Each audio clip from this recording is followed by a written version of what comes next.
welcome. We're live on YouTube. We're going to get started here, and we're live over there too. So, all right. So today we're going to be doing the topic on heart rate variability and the vagus nerve, what the interrelationship is. It's an important aspect of monitoring your own health. Just like you'd measure blood pressure or heart rate variability could become an important biomarker for you to track overall vagus nerve health. So that's what we're going to talk about. And I'm going to I have all notes prepared and everything. So it's going to be a great presentation, really short and to the point as far as the topic goes. But before we do that, we're going to do our simultaneous squeeze, which is a practice we do to breathe in fully, take a sip of air at the top, hold that air in, and then you're going to squeeze with your stomach, diaphragm, and chest muscles like you're trying to exhale into a balloon, but the balloon is not there. And then you're going to try and exhale and squeeze with breath retention. This is going to give you a nice feeling or effect of what your vagus nerve could feel like if it were active more often. This is going to could be a nice feeling for you. So you get better the more you do it. If you don't get it the first time, that's totally okay. Practice makes perfect. So here we go. In 3, 2, 1, big deep breath in through the mouth. Sip of air at the top. And then hold it and squeeze.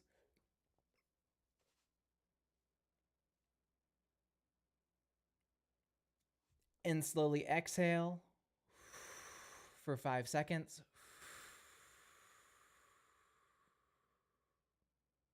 Good. So that can put you in a really nice state, can get you more prepared to learn and retain what we're talking about today. Because I think that, if you're going to spend the time, and guys, I appreciate you, all of you, and thanks so much for coming here. And, there's certainly a lot of stuff on YouTube that you could be watching right now. There's certainly a lot of, I've recently started watching DUI arrest videos on YouTube. Those are kind of entertaining. So there's lots of fun stuff to watch, but I do appreciate you taking your time out of your busy day to come and observe and watch and learn. So I hope that simultaneous squeeze was helpful for you. So let's kick it off. I like to just timestamp things a little bit here. So in terms of the core discussion here, the relationship between heart rate variability and the vagus nerve is an important one to know, especially if you're going to incorporate stimulation into your vagus nerve. It can give you some manner of tracking long-term trends of your vagus nerve lightly. Now, I say that with a disclaimer, meaning that heart rate variability isn't perfect. We're going to discuss why that is, but it can be a useful indicator. I'm going to also tell you how often you should be tracking your HRV, what time of the day to track your HRV, what kind of devices and tools you can use to do that. It's typically not something you can just kind of think of. You have to usually use a tool, and we have some resources for that as well. But generally speaking, as far as the overview here, the human body maintains its hierarchy as a very complex system, as we know, and it's very interconnected with the autonomic nervous system, which you don't necessarily have conscious control over, and then your conscious nervous system. And there is an interaction between the two.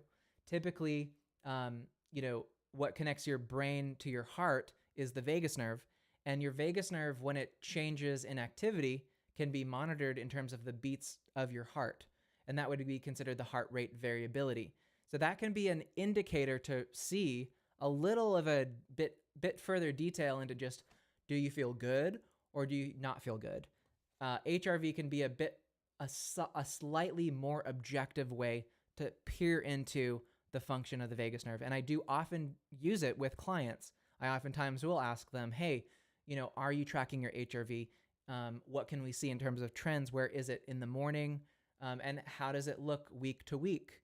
That can be an important indicator for overall health, generally speaking. But we'll go into that more. Your vagus nerve does play, obviously, a crucial role in regulating your parasympathetic nervous system. And, understanding the relationship between your vagus nerve, your heart rate variability, and overall autonomic function can give you valuable insights into improving your heart rate variability itself, but your overall health and well-being. So that's kind of the primary thing to know, so that you know kind of what we're getting into. Now, let's look a little bit further. So let's talk about HRV as an indicator itself of vagus nerve function. This is really where, again, I think it's the I think it's a really crucial thing to have kind of up-to-date information, because had I done this video 5 years ago, what I'm telling you today would be slightly different, and I think in a meaningful way.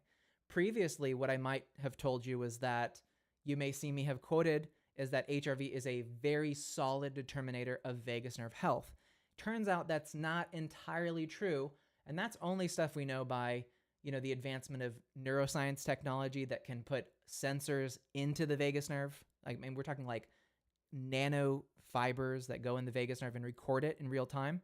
This is some work that's being done out of Case Western University in the United States and being funded to the tune of billions of dollars, because the government also agrees, the United States federal government for one, and the military especially, does agree that understanding how the vagus nerve works is pretty darn important. So that's why, it's important to understand the relationship. But generally speaking, heart rate variability refers to the variation in time intervals between consecutive beats. So you have a beat, and a beat, and it's the time calculated between beats in terms of milliseconds, and it's taking that change over time, the fluctuation, because you don't want your heart rate to be just boom, boom, boom, boom, boom, boom. That's actually not good and would indicate a low variation of your heart rate, and that's overall unhealthy. Typically can indicate high levels of autonomic stress and potentially high levels of inflammation. So that's an indication that HRV can give us as far as, something deeper is going on, and that can give you an insight and a signpost to say, hey, we need to look further into this and see what's going on. And we'll talk about that a little bit more. But the HRV is commonly used to assess autonomic function, and it measures the balance between your sympathetic and parasympathetic system. And your sympathetic system innervates your heart, and your vagus nerve also innervates your heart. And it's the handoff between the two over about a 10-second cycle. So for 5 seconds, your vagus nerve has more control over your heart and it slows your heart down. And then for the other 5 seconds, your vagus nerve hands off the control of your heart to your heart rate to the sympathetic system, and you'll see your heart rate increase. And so it's that delicate handoff process every 5 seconds that will show your heart rate variability increasing as the vagus nerve takes control and your heart rate slows down. And then when your heart rate variability starts to lower, you'll see the sympathetic chain taking over and regulating your heart rate to be more normalized. So variation is actually really good. No variation in your heart rate is an indication of something not going well in your body. Let's just say that. And that could go as far as you might have a dangerous infection and your immune system is so overtaxed that your vagus nerve isn't even playing at all in your heart. And that can be a really good early indication of an infection. So measuring your HRV at some points can be an early detection system for seeing if your body is fighting off some major illness. So something to know about kind of the benefits here. But your vagus nerve, as I've said before, is your 10th cranial nerve. It runs down your neck from your left side and also on your right side. Your right branch of your vagus nerve typically runs more to the cardiac branch of your sinoatrial node of your heart, and that receives information from the heart of blood pressure, and then it also has the ability to slow down your beat process in your heart. And then your left side typically runs down still a little bit to your heart, but more to your stomach, your pancreas, and your spleen, and other organs as well. So there are some differences between the left and the right. The right side vagus nerve, when stimulated, is going to usually, more often than not, be the place where you would look for a change in heart rate variability. So if you're using a device, for instance, and you're stimulating the left vagus nerve, you may occasionally see an active shift in heart rate variability. But if you're doing the right branch of the vagus nerve or in the ear on the right side, that's where you're really going to see more of a shift in variation, usually an increase, but sometimes certain devices not used properly can actually cause a collapse of your heart rate variability. So that's something to know. So there is a relationship between these things. Now, measuring heart rate variability is oftentimes recommended to be done first thing in the morning. That's really crucial. Right when you wake up, ideally while you're still in bed, before you've had your cup of coffee and before you get stressed about the day. So rise and shine, measure your heart rate variability, and we'll detail a couple of options for you to measure it. There are some free or very affordable apps up to premium devices and premium options as well. So we'll cover the full range there. But typically you measure in the morning because your sleep is the time when your heart rate variability is at its max. And so just as you wake up, your HRV is usually at the highest point it will be for the most part of the day if you measure it that consistently in the morning. Typically your body at night should be entering into a rest and recovery state, which can allow you to have a more accurate assessment of your baseline HRV as time goes by. By measuring your heart rate variability in the morning, we can obtain a reliable indication of our autonomic nervous system, and we can kind of get a glimpse into how the system's going to behave for the rest of the day. So first thing in the morning, you measure your HRV. It's either like 30 or 50 or 90 or whatever it is. That can oftentimes be a good way to gauge how much can I push myself that day, or how much do I maybe need to recover, given that you might not have slept so well the night before. So sleep does go into the next day, obviously. I don't need to tell you that, but that can be indicated by measuring your heart rate variability. So good. Now looking at the next part, now that we've taken a measurement, we need to look at how to, so we basically need to look at how to assess when your vagus nerve function is low. So assessing a poor vagal function can be done in part by looking at heart rate variability. Not only by heart rate variability, but it can be helpful. So in terms of analyzing HRV, it can be important and useful in assessing poor vagal function overall. Typically, a low HRV score can indicate a parasympathetic system that is under stress or pinched, or you have something wrong with it in terms of poor hydration, nightmares, restlessness during sleep. Alcohol consumption the night before can oftentimes have a really negative effect on HRV. Drinking alcohol at night before bed is one of the biggest indicators of poor HRV the following morning. And it's a testament to the power of HRV that so many Americans have decided to quit drinking alcohol completely because they've seen how much of a negative impact it has on their heart rate variability the following morning. And I've spoken countless times about the effects that alcohol has directly on the vagus nerve, because the vagus nerve runs through your esophagus and your stomach. And I'm certain, and you should know this, is that alcohol will, in time, can start to decay and deteriorate the axonal myelin sheath protection of your vagus nerve in the crucial area, which is in the region of your neck.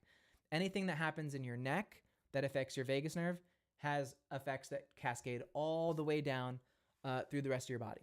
So very important to know that. But, low HRV could manifest itself. You may be feeling the symptoms of low HRV. That could look like symptoms of increased stress levels in the morning. You might wake up feeling anxious. That could be indicated on HRV potentially, which, you don't need a device to tell you, wow, I don't feel good this morning, but it can give you some semblance of data so you can make honest assessments of the situation.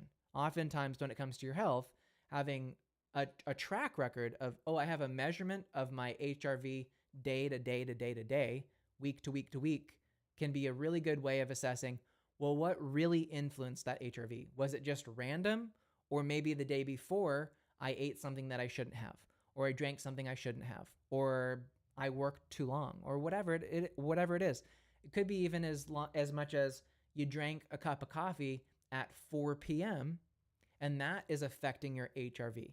So you can get a lot of good insight into decreased vagal tone by measuring this number. And that also might mean that you're not recovering properly during sleep. And that's another thing that needs to be looked at as well. So, but it is important to note that while HRV can provide insights into your overall vagus nerve function, it is not currently or no longer in the online space considered to be a gold standard of measurement of the vagus nerve.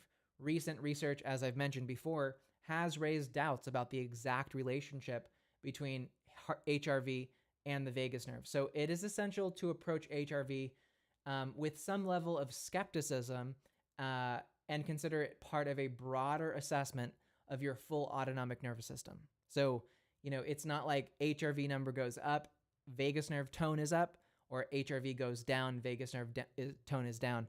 You can see oftentimes in real clinical work and in real research and in real humans that they could have a chronically low HRV but be perfectly high functioning humans. You could see people with HRVs over 100 milliseconds, and they could have a host of chronic health issues. So it doesn't always track that it's one-to-one. So I think that's important to know in terms of assessing, how often do I need to be monitoring my own HRV? Is it like, do I need to be monitoring it like all day, every day for every single second of the day? There can be times for that, and we'll talk about that. But, let's dive into the connection between the parasympathetic and the vagus nerve here. So in terms of the, so despite some of the uncertainties around the precise relationship of HRV and vagal tone, there is a tangible connection between general overall parasympathetic function. Parasympathetic activity could mean, your ability to have tears out of your mouth or to have food digest in your stomach. Some things are vagus nerve related. Some things are non-vagal related, but are still parasympathetic in function. For instance, the ability to sweat is regulated both by sympathetic and parasympathetic fibers that can actually run through your skin. The ability to control blood amounts going to your fingers and hands and feet is also partially a parasympathetic function.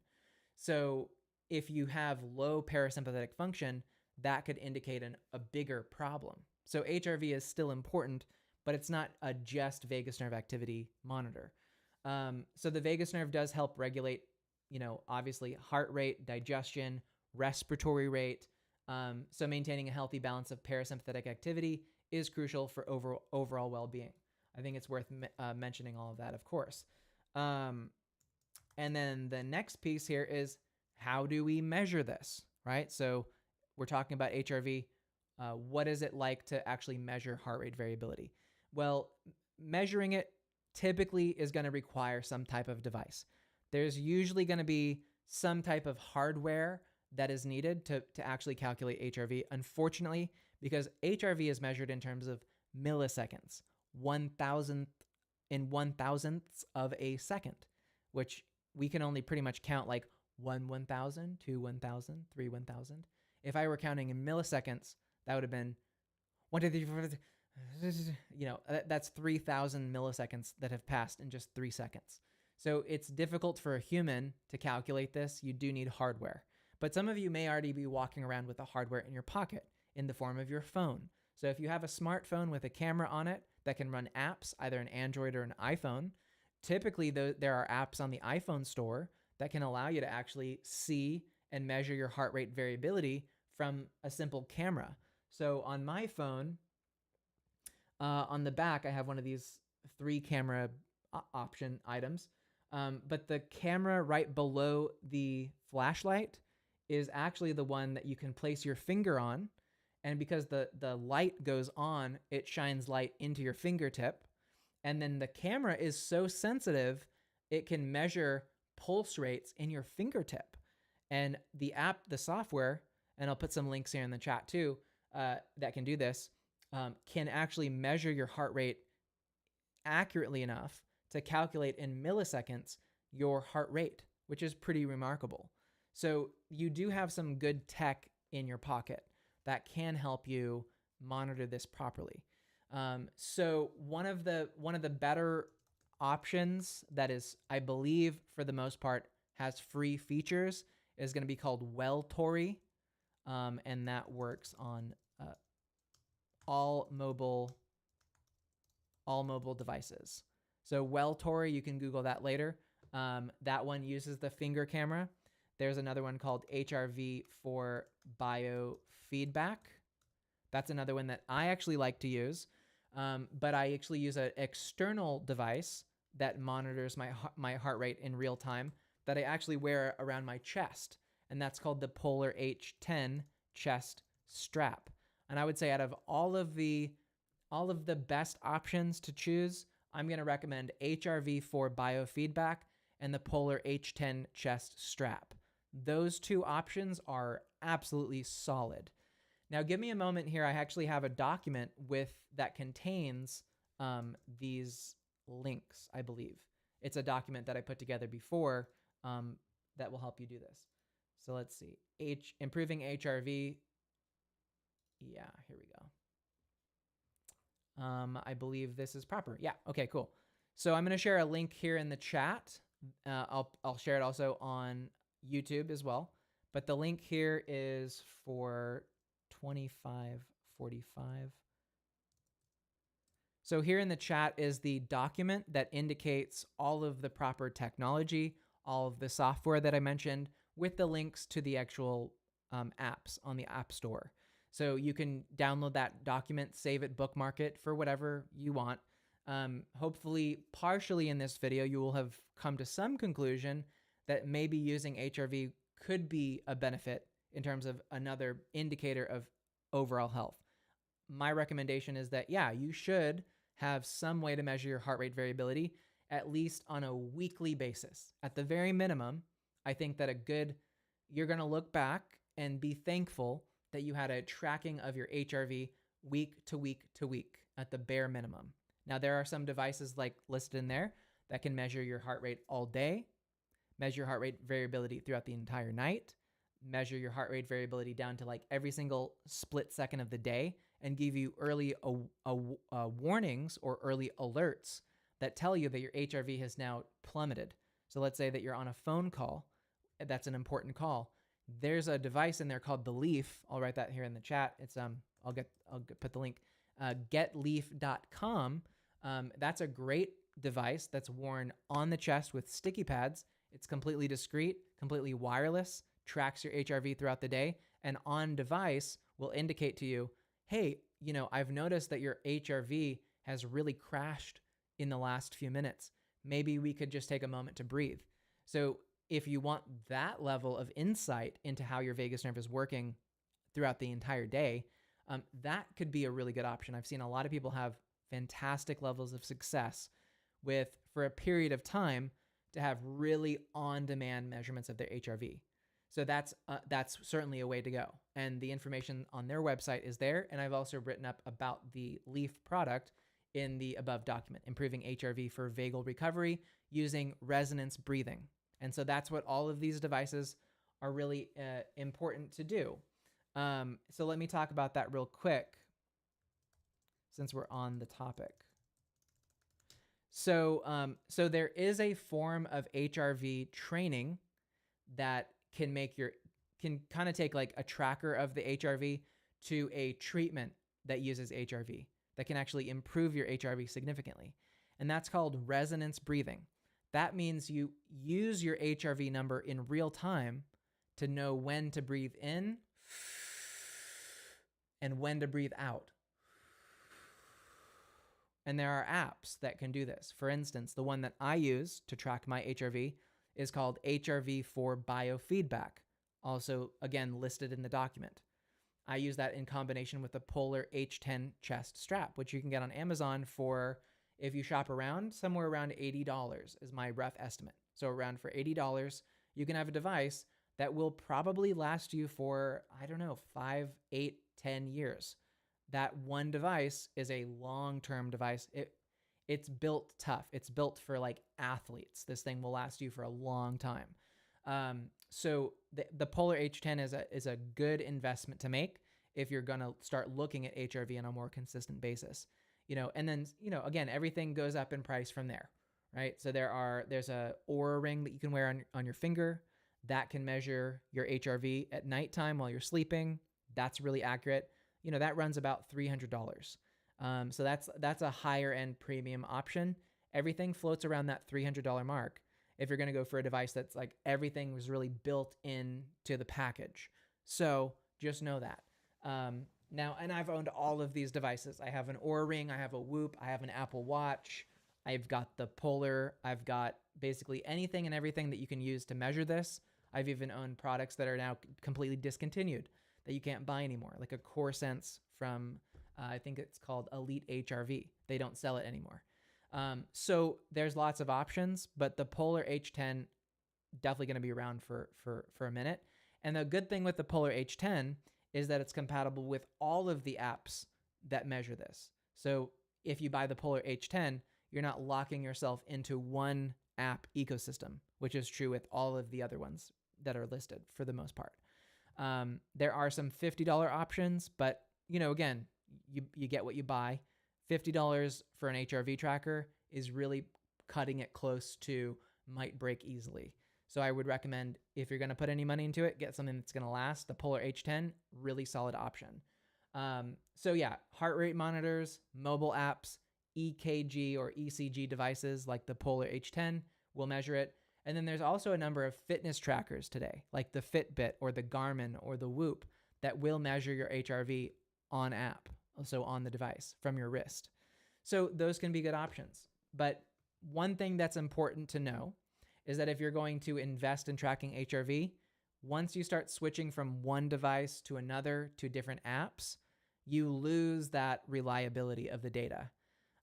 So that presents problems. You can't really compare HRV measured on an Apple Watch to a Polar, to an Oura, to a Fitbit.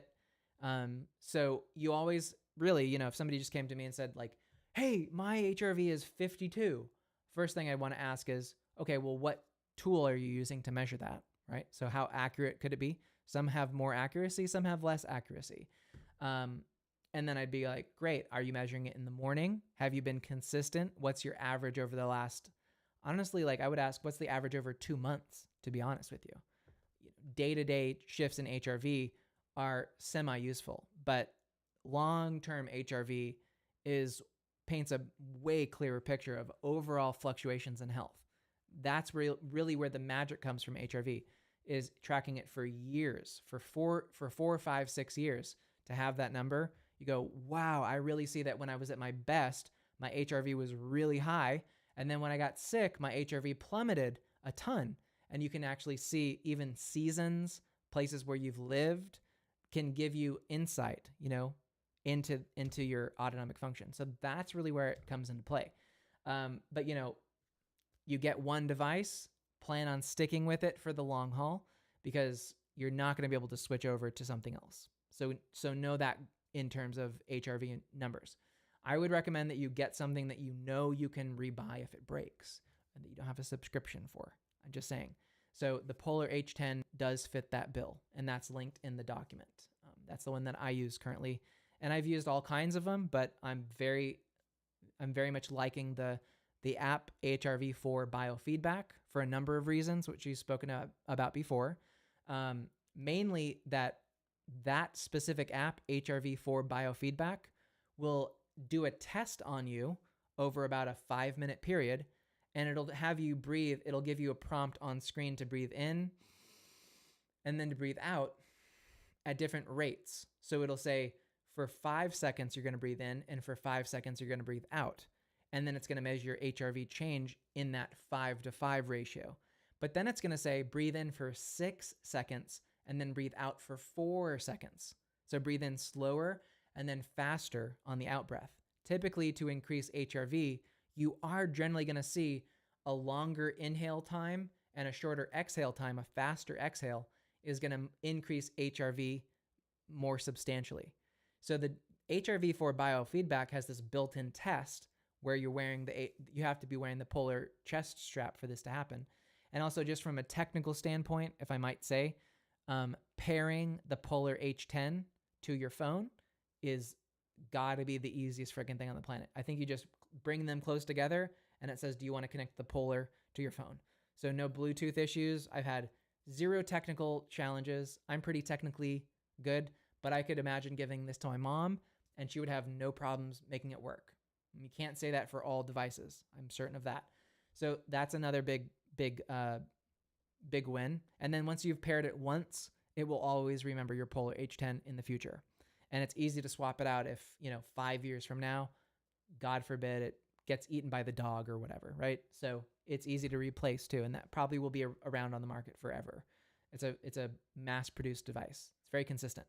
So yeah, it's important. The reason I like resonance breathing and the HRV4 Biofeedback app in particular is because it'll run a 5-minute test and it'll say, ding, ding, ding, hooray, we found your particular best resonance cycle, which it's best to discover what that is. And with the data that comes with it is fantastic. So for me, for instance, my best biofeedback resonance breathing rate is actually 8.5 seconds on the in and 4.5 seconds out. That means when I breathe in, it has to take 8.5 seconds. And then it's 4.5 seconds out. So I have to breathe almost twice as fast out.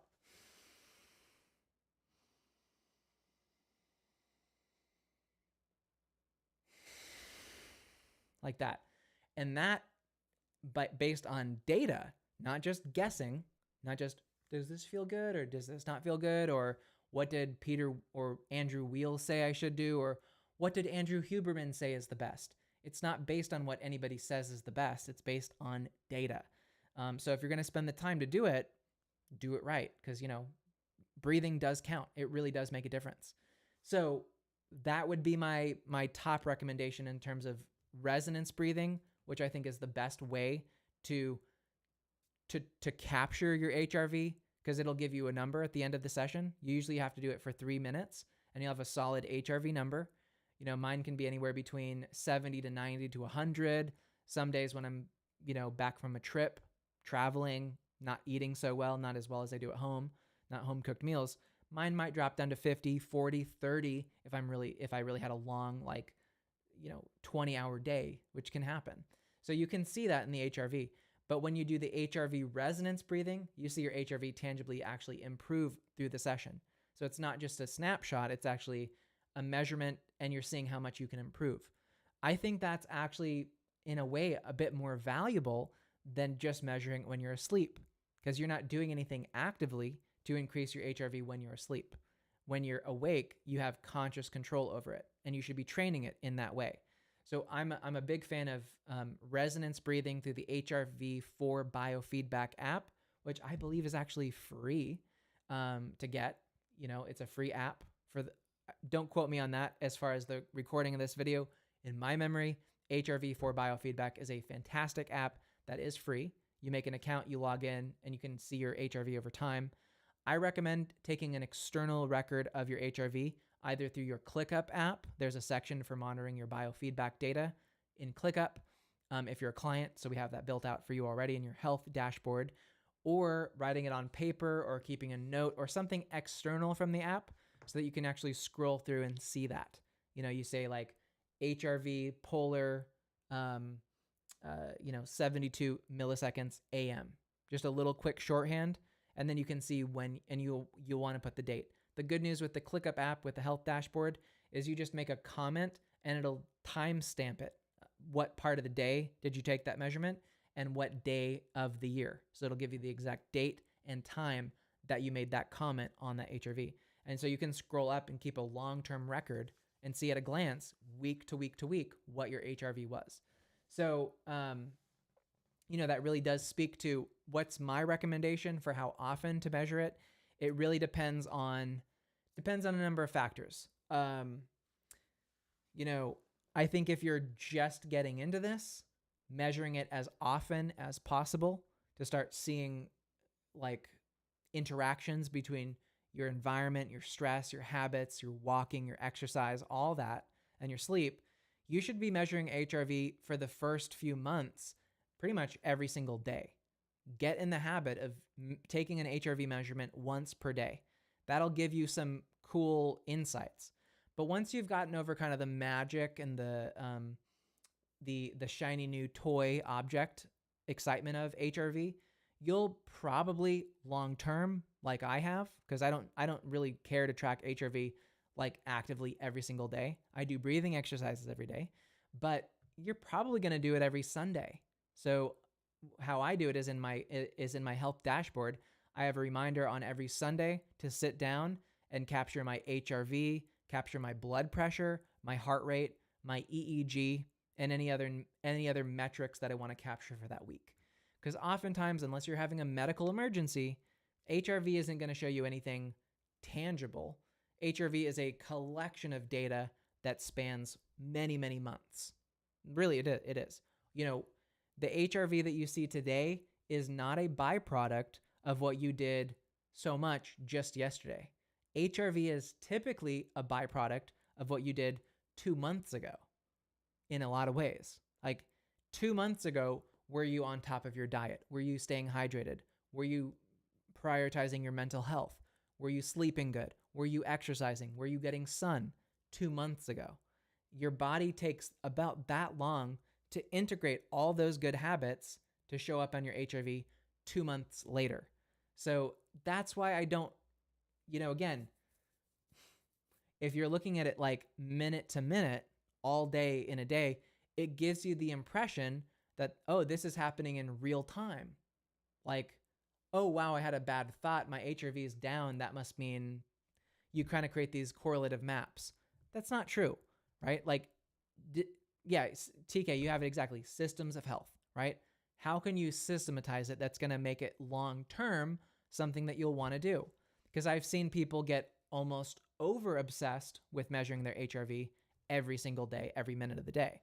And it's not that, I don't think it's that kind of a number, honestly. Just like you wouldn't take your blood pressure every day. Your blood pressure is a measurement of overall autonomic function as well. Did you know that? So actually, right behind me, not just right at a camera, but behind the hat, is a blood pressure pump. I have one on hand. I have a pulse oximeter for my finger. I don't use these every day. I use them really as needed. But for HRV, it's really cool to have that consistent week-to-week data, because ultimately, all you're really going to care about in 6 months from now is, what was the average trend? Was my HRV flatlining? Was it going up? Was it going down in that time? What was I generally doing around that time, right? Was I going out a lot? Was I having a difficult time at work? What was the correlation looking backwards in HRV at that time? And can you replicate what you were doing if it was good? For instance, many, many years ago, I had this huge spike in HRV, and it happened to be a time where I lived in Sedona, Arizona. And I was getting tons of sun, going to a commercial gym basically every single day, hiking all the time, very active. This is pre-lockdowns for the most part. And so, yeah, I saw a huge spike in my HRV. And so now I know some of the core ingredients about what was I doing in my health at the time to see that increase. So that's how I use HRV long-term. I don't look at it like on a daily basis. So just so you know, shouldn't be something that's kind of blown out of proportion. In my opinion, I wouldn't recommend it. But for the first starting point in measuring it, measure it every day. I think that's fine. So in conclusion, at this point in the video, we've pretty much covered almost everything you need to know up to the day as far as the HRV is concerned. So in conclusion, while HRV can serve as a useful metric in assessing vagal nerve function, it is not without limitations. Recent research has cast some doubt on the exact mechanisms connecting HRV to your vagus nerve, emphasizing the need for some degree of skepticism when it comes to, oh, my HRV is high, my HRV is low. It's not a clear-cut answer that means your vagus nerve is high or low either. So if somebody says, I have a chronic illness, but my HRV is reading 90, I'm not super confused anymore by seeing something like that, because a 90 milliseconds on the HRV doesn't indicate all aspects of the vagus nerve at all. And there's even research now that shows putting drugs onto the vagus nerve that, like atropine, that collapse autonomic function, but yet still seeing HRV rise. which doesn't make any sense in the traditional context of seeing HRV as a measurement of your vagus nerve. So there are some pretty damning pieces of research that have only just really come to light in the last like 6 months. So you got to take some of this stuff as, it's a developing area. We got to stay up to date on it. But yeah, anyway, the connection between the parasympathetic activity overall and your vagus nerve remains evident. So if you see your parasympathetic system working, then your vagus nerve is also working for the most part. That's why doctors will typically do the tongue depressor test, and they have you open your mouth and say, like that, because the back of your throat has vagus fibers that control the rise and fall of your uvula. So that's part of your parasympathetic system. So you can indicate some measurements of parasympathetic tone.